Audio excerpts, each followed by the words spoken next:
Namatay na ni atong Biyernes ang unang nagpositibo sa COVID-19 sa Mindanao. Samtang dunay abiso alang sa mga medical personnel nga miatiman sa maong pasyente. Dugang detalye pinaagi sa live report ni Cyril Chavez. Cyril.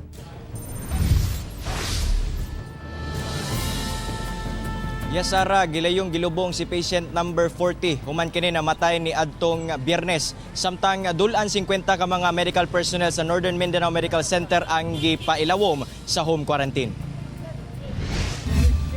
Pasado alas 9 Biyernes sa gabi, namatay si patient 40 tungod sa acute respiratory distress syndrome, resulta sa severe pneumonia ug acute kidney injury.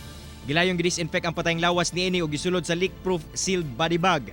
Gikumpirma sab sa DOH ug LGU Cagayan de Oro nga gilubong ang pasyente sa Bulunsuri Public Cemetery, sanglit wala misugot ang kabanay nga i-cremate kini tungod sa ilahang tinuhuang Islam. Sa natong kuan nga guidelines na walay like iwas nila ang patay na lawas dili dahimon. Kuston gud siya diretso putot diretso sulod, isil ang coffin diretso lubong. That's it. We have already advised the people in close contact with the patient, especially the wife who has been attending to him on his side, to remain in the hospital and not go out even during the death of the patient.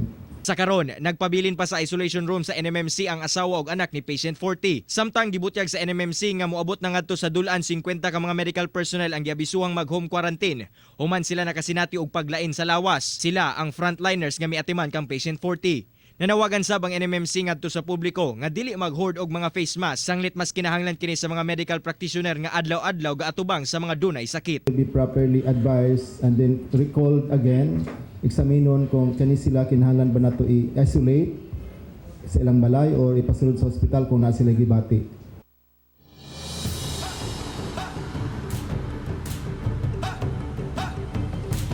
Sara, nanawagan sa bang health authorities karon ngadto sa publiko nga likayan ang diskriminasyon ngadto kanila, sanglit mas kinahanglan nila karon ang suporta inay nga sawayon sila nga mga carriers sa COVID-19. Sara.